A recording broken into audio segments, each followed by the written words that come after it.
welcome back. That HiFi Show. Well, here's a glimpse at the project build.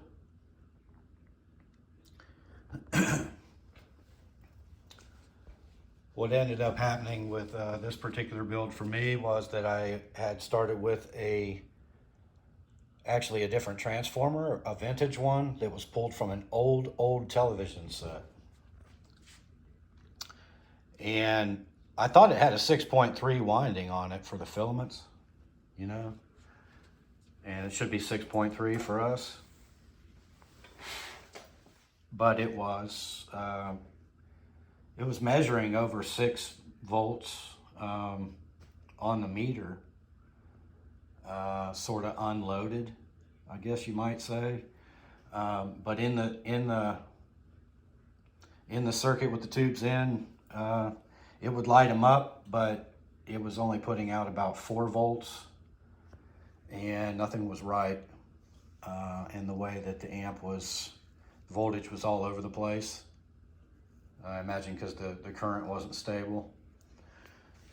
But anyway, I ended up swapping out, and what I swapped out with was one of the recommended ones on our list. In fact, the smaller of the two. This is the 120. And which of course that's voltage AC, which translates into DC from there. We could get into that in just a second. I want to flip this thing over and pop the cover off and let you see sort of the architecture of the build here. It's pretty simple and pretty true to our diagram. Okay, so I got kind of set up over here on the bench again. I'm actually going over and creating a couple of cards. I'll give you a peek in case anybody has been interested in the 245 amplifiers. Right there's enough to go by.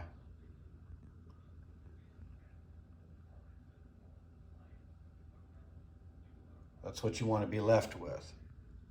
There are a few things that you want to eliminate. The schematics are available. There are about 3 different types. They all just have minor changes.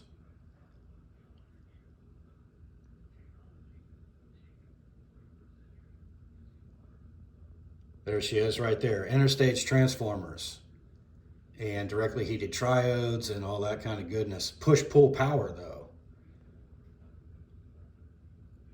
with the ever famous and popular Type 45 vacuum tube. But I'm going to clear these things out of the way. And the other day I put up I had one of the new preamps plugged in over here, the stand core, the one that runs around 250 volts. In fact, it runs at exactly 250 volts on V2, if you're into that sort of thing. And no EQing or anything, just plugged it up, moved the subwoofer around a little bit, and I did have to adjust the volume of the subwoofer. But cranking out some jams, I got kind of excited about how it sounded so far. It has all poly capacitors, and it's got a tricky power supply that I ended up with, just fooling around. And I thought it would be noisy, and it's not, and I'm really happy with it, but it's over there making music. Anyway, let's get back to the one we just built, which I've tested, but I haven't heard yet. And we've got our replacement transformer, one of the recommended ones on the list. And so far I like it. Okay, so here we are on the bench, belly side up. For better or for worse, this is a look at my build.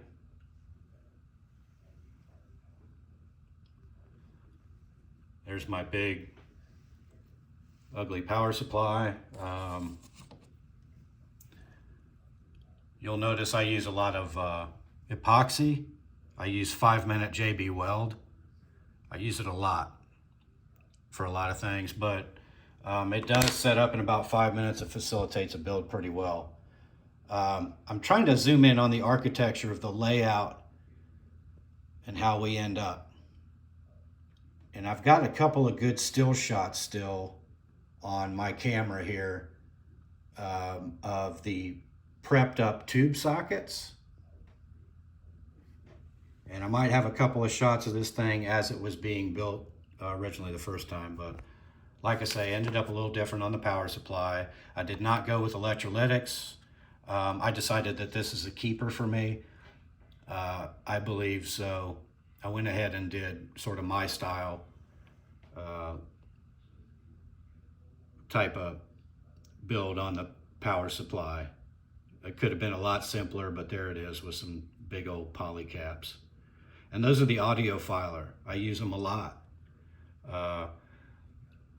The system I put up over there with the stand core running on it, that thing is all polys all throughout, power supply, and it uses that type of capacitor throughout. But anyway, we went high and tight on the filament, tightly twisted, drop them straight in. There's our ground bus. Nice and stable. Look at how many things tie into the ground bus from the tube sockets. It's almost like that you could prep these tube sockets on the bench over here, out in the wide open with your soldering iron, and have all the leads poking up in the air, and then just simply install that into a layout that facilitates that they all just lay over and touch the ground bus, and each one gets a little tap of solder and a little snip with the pliers. Sounds easy enough, doesn't it? There's my B+.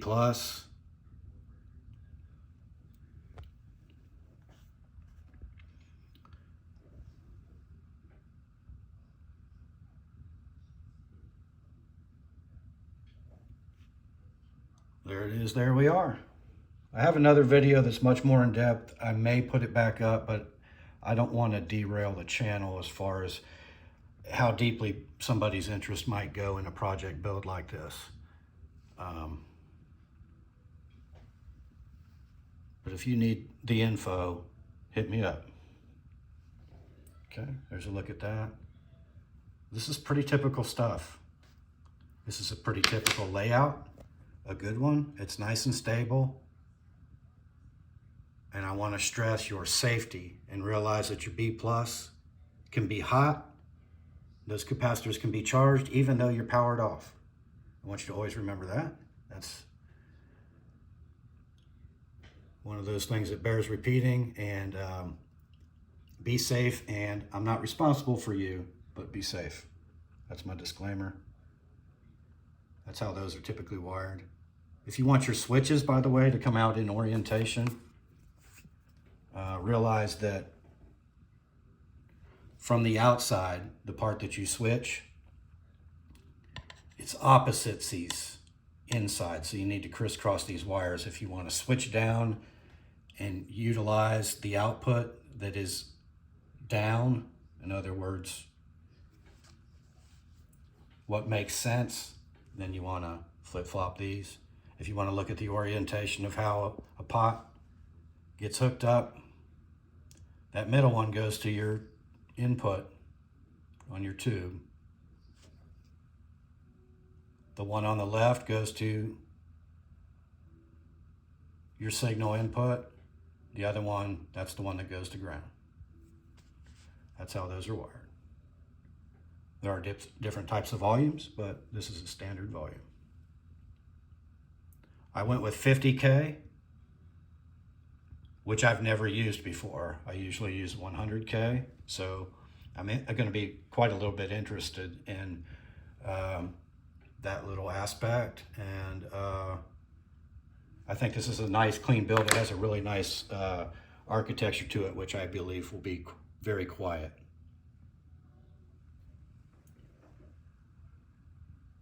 So there it is. We'll get over here on the note cards for just a couple of last pointers, and then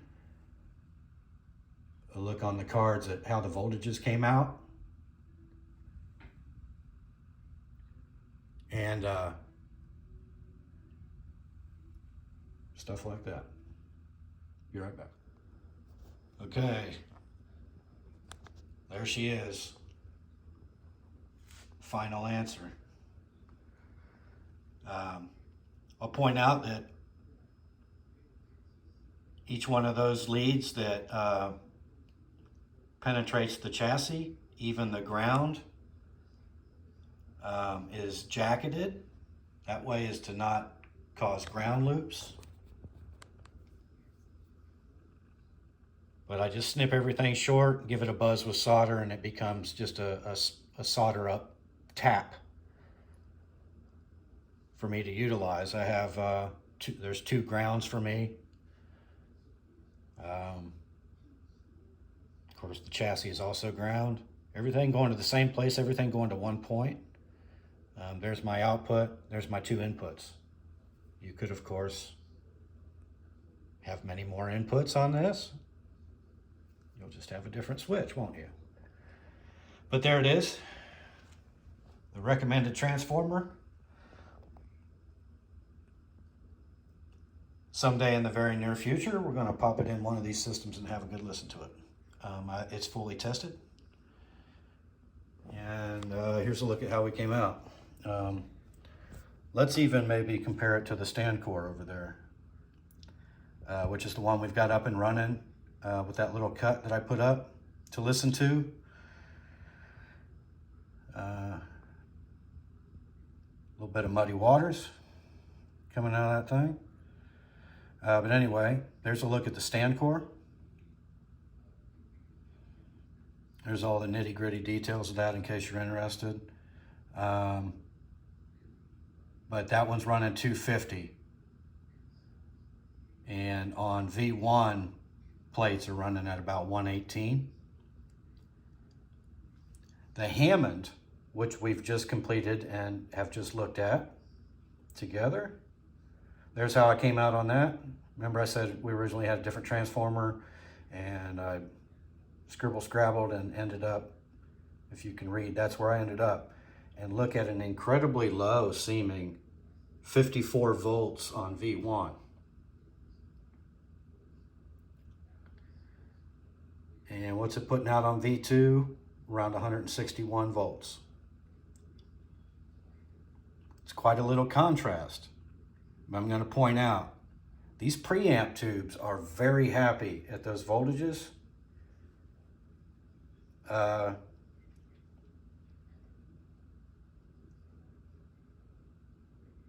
They were actually designed, I believe, to be powered, if necessary, off of 120 volts AC direct, straight out of the wall socket. I'm not recommending things and stuff like that. We want to be isolated. We want to utilize transformers. But back in the day, they didn't necessarily do that. The old 5-volt radio era, they didn't isolate. But anyway, more to the point, the most famous version, which used to be a kit of this circuit, or what I know as the most famous version of this circuit, which I won't name, but that one utilizes the 12AU7, which we mentioned is very similar to the 6SN7, the bigger octal brother, at least in class and category.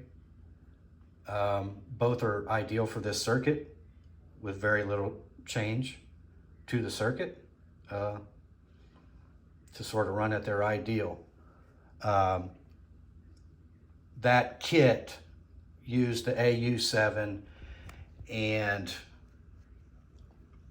the voltage they were putting on V1 stage, which you don't need much from that stage. And I will say, but they were running that one at 45 volts. And we came out just about similar here.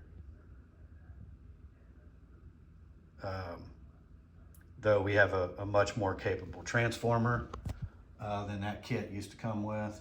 And I want to point out also, from AES, sent me this thing, and it's spec'd at 93 milliamps. When I ordered it on the website, it was spec'ing 87, so I don't know if it's a replacement or just sort of a, who knows. But okay, so I recommended to everybody that I recommended that you prep your tube sockets on the bench, and that's what you would do. Just put your resistors, and what I do is I lay them out. I lay them out sort of as such. Just jot them down on a piece of paper, and I'll take, like, you know, a pair of resistors, whatever the case may be, and I'll jot down a couple notes about it on here and where it's going, what it's hooking up to, what pin it goes to, and then I can just come over here and just grab like a dummy, and then I can get to the mechanicals of soldering that thing up onto here. And then all the pain and aggravation of getting your soldering iron in there without burning one of the other prior installed components, it all suddenly becomes very easy. So prep your tube sockets, and I'll try to get you a glimpse at one of those prepped up, I believe, still on my camera. But that's how I do it. In fact, that's my little jot down note paper for this build right here. So isn't that interesting? Not really. Okay, so we went over the voltages. Here's one last look at a typical power supply. What I like to point out to everybody is proper form. Stop at the node. Don't poke another resistor out there. Don't poke the plate resistor out there and then run a wire to the tube. Don't be that guy. If you think about it enough, it'll make a lot of sense to you. And in the future, if you have to get back into that build, you don't like to look at things that are weird and have to figure them out. I want to know the plate resistor when I'm staring at the spaghetti guts when I flip that thing over. Where's the plate resistor? You know, give me the plate resistor. Don't send me on a search back to the power supply to look for the plate resistor. Don't do that to myself. Be classy. Do it right. Anyway, there's the layout on paper. And oddly enough, this is almost exactly, if you were to print this out for yourself, this is almost exactly the same shape and size as the preamplifier, so it scales. In fact, I used it.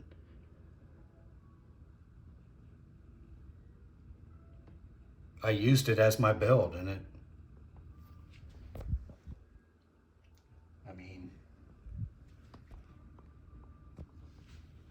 that was it.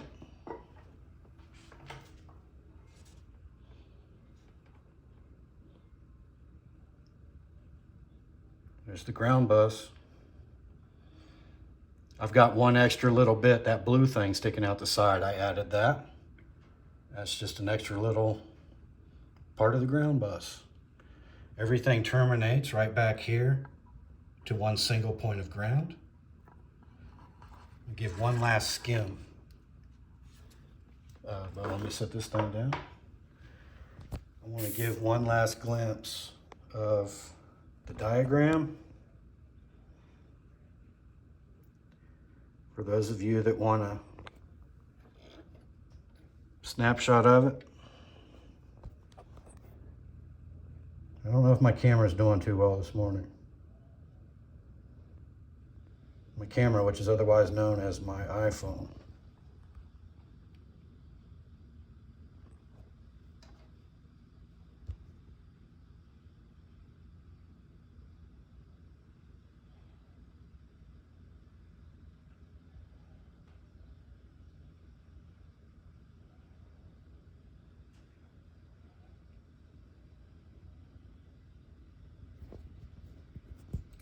I'll point out, since my diagram may not be a great indicator,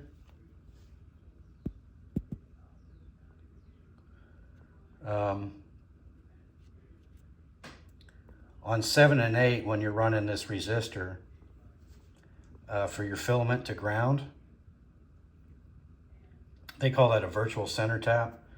I show it on both sides here. It can be done on either side. It doesn't need to be done on both sides, but you can do it on both sides if you take into consideration that it will lower the resistance, the overall resistance. So if you were to have installed a 100 ohm here, it would cut it to a 50 because now you're in parallel, resistors in parallel. If you remember that kind of thing. Also, it's not real critical what the value is, just so long as you're floating on ground. That's what you're looking to do, and it helps keep it quiet. You don't have to do that, but it is typically done. And what typically happens is you come off of your transformer here to, say, 7 and 8 with your twisted pair, drop them into 7 and 8, and then send some jumpers from 8 to 8, 7 to 7, at which point you will terminate to ground with 2 resistors. That would be typical.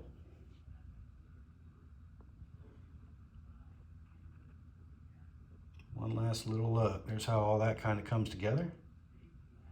Let me get some light in here. I seem to be struggling with my devices.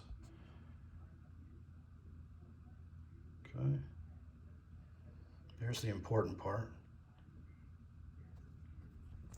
I want to talk about this component right here. It's pretty well optional.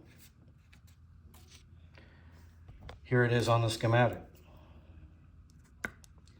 That is on your output. There's your output coupling capacitor, and there's your output. Positive in shunt is that resistor. And that's a pretty good value if you're going to use it, and that will make this a good general component that will plug into pretty much any other amplifier and be happy with the input impedance of the results of that if you have that. It's necessary to have that if the next amplifier in the chain, the next component in the chain that we're sending this signal to, if it does not have a shunt resistor, it needs one. Therefore, on the output, we have one. If you know that your component has that already, and you want to go with that particular input impedance, then don't fool with it and eliminate this. What I did on the stand core over there that we were rocking the other day, I have one installed on that, but it has a switch on it.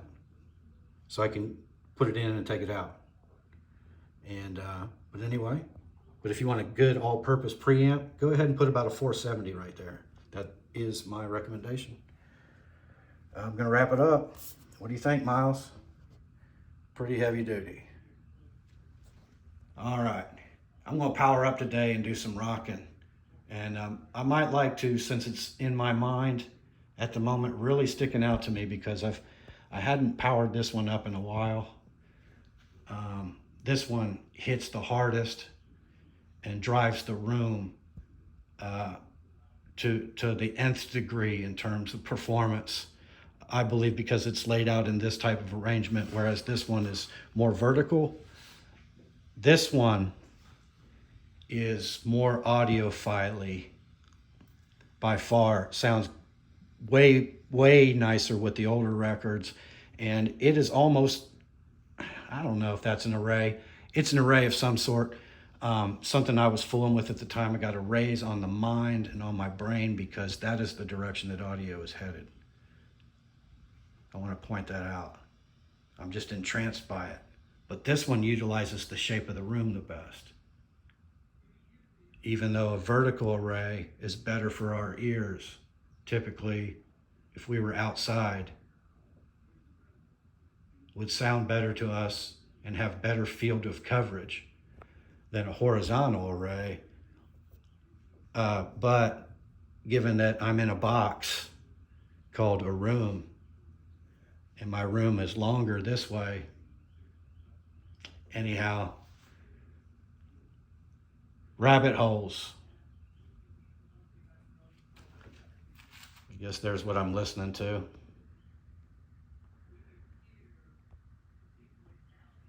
You're gonna hear me down the road today. It's Sunday and I like to get mean on Sundays. See y'all.